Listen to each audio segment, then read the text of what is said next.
ඉරිවට්ටන බැලුන්දා ඉරිමල්ලිය කෙල්ල කුරුකුරු මෝටරේ පැතන්නා රුසප්පල කලම්බා වැරදි තිබ්බා ඇගෙත් සුළුසුළු හෙලිකොප්ටරේ අරන්නා වයිපා කියලා නමත්තා කෙල්ල වුණොත් නොයා නම්මත් ඔය රටින් හදපු සම්බා කණ්ඩ සම්බාසෝ කැමති වෙයිද ඔයාලගේ මුල් කැමති වෙයිද ඔයා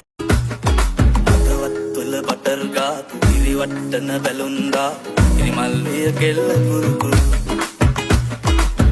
මෝටරේ පැතන්නා රුසප්පල කලම්බා වැරදි තිබ්බා ඇගෙත් සුළුසුළු හෙලිකොප්ටරේ අරන්නා වයිපා කියලා නමත්තා කෙල්ල වුණොත් නොයා නම්මත් ඔය රටින් හදපු සම්බා කණ්ඩ සම්බාසෝ කැමති වෙයිද ඔයාලගේ